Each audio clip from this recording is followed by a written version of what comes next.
Hello जी, नमस्कार। स्वागत है आप सभी का डाउटनट पर।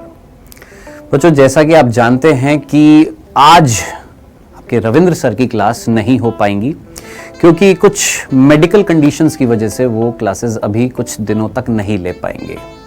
आप जानते हैं कि कोविड जो है बहुत तेजी से फैल रहा है, तो उनकी तबीयत थोड़ी सी खराब है, इस वजह से वो आज नहीं आ पाएंगे। लेकिन मैं नहीं चाहता हूं कि आपका आज का ये सेशन वेस्ट जाए, इसीलिए मैं आज दो ऐसी महत्वपूर्ण चीजें लेकर आया हूं जो आपके लिए बहुत जरूरी है। सबसे पहला, एक नीट एस्पिरेंट का, एक नीट की प्रिपरेशन करने वाले बच्चे का आइडियल टाइम टेबल क्या होना चाहिए। ये सबसे पहला मुद्दा जो मैक्सिमम बच्चों के पास होता है कि what is the ideal time table for NEET aspirant. And second is, sir notes कैसे बनाएं, सर नोट्स किस तरीके से बनाएं, क्या जब टीचर पढ़ा रहा है तब बनाएं, किस तरीके से नोट्स बनने चाहिए, हमारा टाइम टेबल क्या होना चाहिए। तो आइए दोनों को एक एक करके हम बात करते हैं। सबसे पहला मैं बात करना चाहूंगा कि नीट के लिए टाइम टेबल क्या होना चाहिए, क्योंकि आप में से कई होंगे जो स्कूल्स जाते होंगे, है ना। हो सकता है ओमिक्रॉन की वजह से आगे हो सकता है स्कूल भी बंद हो जाए। आशा करते हैं कि नहीं होने चाहिए, ज्यादा फैलना नहीं चाहिए। लेकिन जस्ट सपोज अगर आप स्कूल जाते हैं अभी, तो ये बहुत बड़ा क्वेश्चन है हमारे बच्चों के पास कि सर स्कूल को कैसे मैनेज करें, सर बोर्ड आने वाले हैं हमारे, बोर्ड को कैसे मैनेज करें, और हम नीट की प्रिपरेशन कैसे करें। ये सबसे बड़ा, बहुत ही बड़ा इशू है बच्चों के साथ में, है ना। तो देखिए, सबसे बेस्ट जो तरीका है वो मैं आपको बताने वाला हूं। एग्जैक्टली मैं आपको टाइम टेबल तो नहीं बता सकता क्योंकि कई बच्चों के स्कूल होंगे, तो हो सकता है कि जो मैं टाइम टेबल बताऊं वो उन पर लागू ना हो जो स्कूल जाते हैं। मैं ऐसा टाइम टेबल बता दूं जिनमें स्कूल जो जा रहे हैं उनके लिए वो वैलिड ना हो। तो मैं आपको एक परफेक्ट टाइम टेबल ये बताता हूं, ध्यान से देखिएगा। स्पेशली जो हिंदी मीडियम के बच्चे हैं, बच्चों आपकी क्लासेस होती हैं हमारे डाउटनट की ऐप पर भी और यूट्यूब के चैनल पर भी रोज होती हैं। 12:30 मैं क्लास लेता हूं बायो की, ठीक है, और 5:30 होती है फिजिक्स की जो अभी नहीं हो रही है, सर की तबीयत खराब है, और 8:30 बजे विपिन चौबे सर की क्लास होती है केमिस्ट्री की, ठीक है। ये क्लासेस तो आपको रेगुलर, बिना किसी, मैं बोलूंगा कोई एक क्लास भी आपने नहीं छोड़नी है, स्टार्टिंग से लेकर एंड तक आपने सारी क्लासेस देखनी है, क्योंकि इन्हीं क्लासेस में आपके कंसेप्ट क्लियर होंगे, स्पेशली हिंदी मीडियम वाले बच्चों के, है ना। क्योंकि हिंदी मीडियम का कौन है, कोई है ही नहीं, तो हम है ना प्रभु आपके साथ में। तो आपने इस ड्यूरेशन में तो क्लासेस लेनी है। अब बात आ रही है अगर आप स्कूल जाते हैं, स्कूल में जैसे अगर आपका स्कूल मान लेते हैं 3 बजे तक है, तो आप मेरी क्लास नहीं ले पाते जो लाइव होती है। तो आपने क्या करना है, आना है घर पर आने के बाद आपने फ्रेश होना है। उसके बाद अगर आप सोते हैं तो थोड़ा सा वो सोने का ड्यूरेशन थोड़ा सा कम कर दीजिए, और जैसे ही आप बिल्कुल फ्री हो जाते हैं मेरी क्लास को देखिए, जो नहीं ले पा रहे हैं मेरी क्लास को देखिए, और बाद में तो आपकी शाम को जो क्लासेस होती है उनको तो आप देख ही सकते हैं। प्लस जो सबसे इंपॉर्टेंट चीज है वो ये कि हर टीचर की आप क्लासेस देख लेते हैं, जगह जगह पर आप क्लासेस देख लेते हैं, लेकिन खुद के लिए टाइम निकालते हैं आप सेल्फ स्टडी के लिए। देखिए, टाइम टेबल आपको बहुत मिल जाएंगे, आप जहां यूट्यूब पर बहुत सारे सर्च करेंगे ideal time table for NEET, ideal time table for NEET, बहुत सारे टाइम टेबल मिल जाएंगे। लेकिन कोई ये नहीं बता रहा कि भाई सेल्फ स्टडी भी तो इंपॉर्टेंट है। मैं आपको टाइम टेबल बनाकर दे दूं, कितने दिन वैलिड होएगा, 2, 3, 4, 5, मैक्सिमम 5 से 6 दिन, है ना। होता है ना, वैसे भी नया साल आने वाला है, नए साल पर हम रेजोल्यूशन लेते हैं कि इस साल हम ये करेंगे, हम इस टाइम टेबल को फॉलो करेंगे। मैक्सिमम 3 दिन, 4 दिन, 5 दिन, उसके बाद खत्म। कोई ऐसा काम आ जाता है जिसकी वजह से वो रूटीन फॉलो नहीं हो पाता। तो आइडियल टाइम टेबल जो होता है वो कुछ नहीं होता, जस्ट हमें जो आइडियल चीज फॉलो करनी है टाइम टेबल की वो ये कि हमें सेल्फ स्टडी करनी है। जो टीचर ने पढ़ाया है ओके, जो स्कूल में पढ़ाया है ओके, अगर कोचिंग जाते हैं ओके, अपने लिए टाइम कब निकालेंगे, खुद से कब पढ़ेंगे। तो अब मैं आपको बताने वाला हूं ideal time table NEET aspirant का, वो ये कि आप अपने लिए, खुद के लिए, वो फ्लक्चुएबल है, वो आप पर डिपेंड करता है कि आप रात को पढ़ते हैं कि सुबह मॉर्निंग में उठकर जल्दी पढ़ते हैं। 1.5 घंटा फिजिक्स, 1.5 घंटा केमिस्ट्री और 1 घंटा बायोलॉजी, ठीक है। 1.5 आवर के लिए, 1.5 आवर के लिए आपने फिजिक्स पढ़नी है, 1.5 आवर के लिए आपने केमिस्ट्री पढ़नी है, और सिर्फ 1 आवर के लिए आपने बायो पढ़नी है। इसको अपनाइए, कोशिश करिए, नए साल पर रिजोल्यूशन लीजिए इस चीज का कि आप 4 घंटे टोटल कितने हो गए? 1.5 3 और 1 4। 4 घंटे आप सेल्फ स्टडी करेंगे 15 डेज के लिए। अब ये जो मैं आपको टाइम टेबल बता रहा हूं, ये आइडियल टाइम टेबल, ये सिर्फ 15 डेज के लिए बता रहा हूं। 15 डेज के लिए आपको इसे अपनाना है। ट्राई तो करके देखो, मेरी इतनी सी बात मान के तो देखो। आप पूरे दिन भर जितनी भी क्लासेस लेते हैं, ओके, अपने लिए सेल्फ स्टडी करो। 4 घंटे खुद से पढ़ो। जो आपको पढ़ाया गया है उसको रिवाइज करो। जो आपने पढ़ा है उसको बुक्स में से पढ़ो।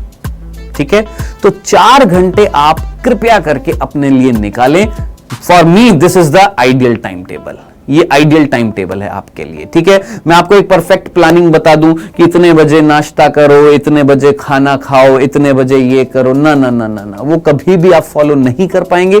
कोई भी बच्चा फॉलो नहीं कर पाएगा। जी हां, अरे मैं खुद ही फॉलो नहीं कर पाता हूं कई बार। तो टाइम टेबल्स बनते ही किस चीज के लिए? टूटने के लिए, है ना। जैसे बोलते हैं ना, rules are made to be broken. नहीं नहीं नहीं नहीं, आपने ये वाला जो रूल है इसको ब्रेक नहीं करना है। आपने फॉलो करना है क्या?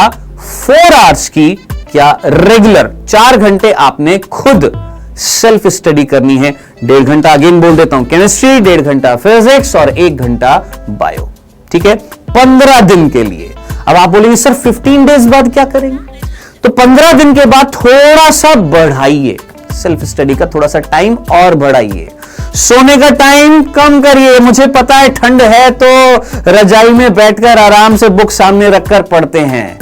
एक तो ये आदत भी छोड़िए। ठंड के समय में निकालिए रजाई, उठिए बेड से और स्टडी टेबल पर आए, बैठें। ठंड लगेगी कोई बात नहीं, जुराबे पहन लीजिए।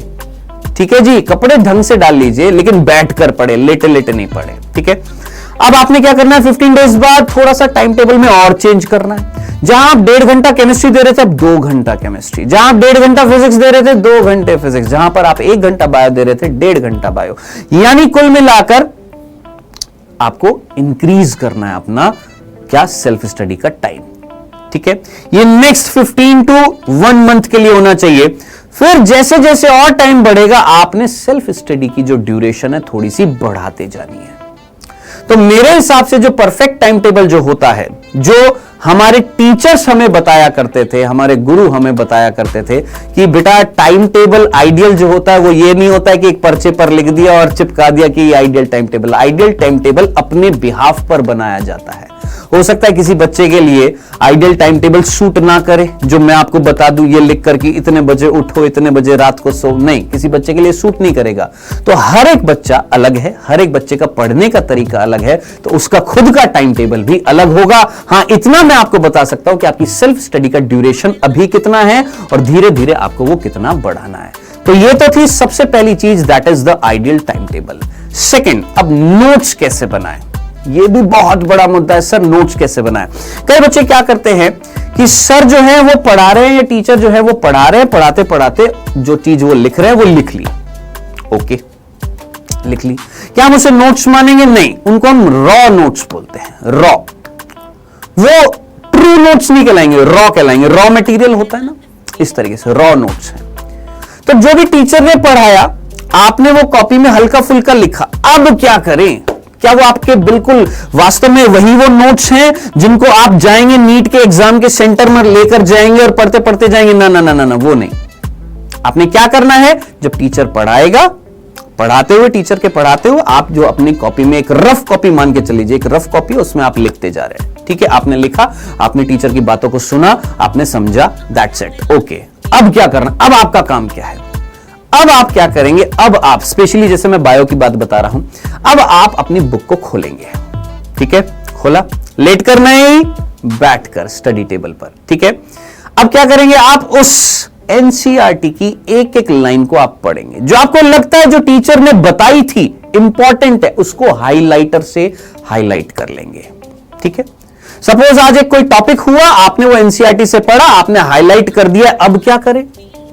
अब इसके बाद आपके पास एक और बुक होनी चाहिए जो मैक्सिमम बच्चों को मैं बता चुका हूं। अगर आप नीट की प्रिपरेशन कर रहे हैं, स्पेशली बायो के लिए, NCERT finger tips, that's okay, nothing, इसके अलावा कुछ नहीं, है ना। एनसीईआरटी से थ्योरी, एनसीईआरटी फिंगर टिप्स से क्वेश्चंस। अब आप क्या करेंगे? सपोज आपने कोई टॉपिक पढ़ा या कोई चैप्टर पढ़ा, अब आप उसके प्रीवियस ईयर के क्वेश्चन या उससे रिलेटेड क्वेश्चंस जो है उनको करेंगे। ठीक है, तो क्या क्या किया आपने?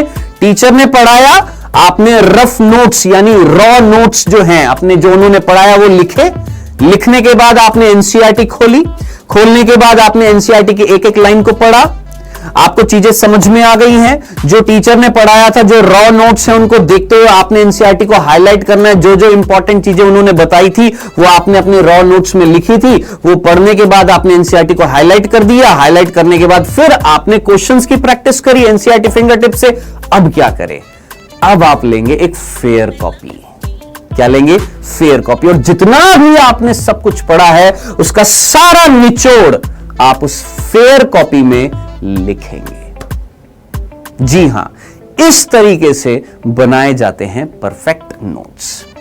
तो कोशिश करिएगा आज के बाद किस तरीके से पढ़ाई करनी है।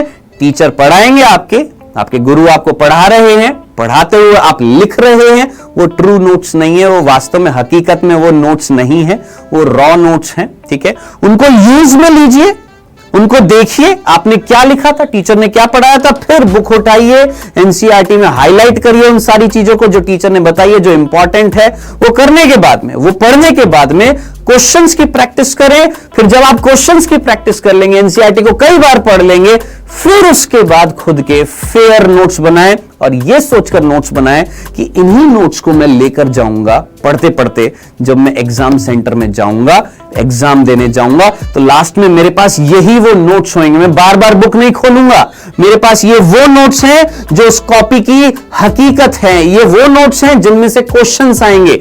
ये सोचकर आप नोट्स बनाइएगा और इन्हीं नोट्स को लास्ट में अच्छे से पढ़कर जाइएगा। डेफिनेटली आपका सिलेक्शन होएगा।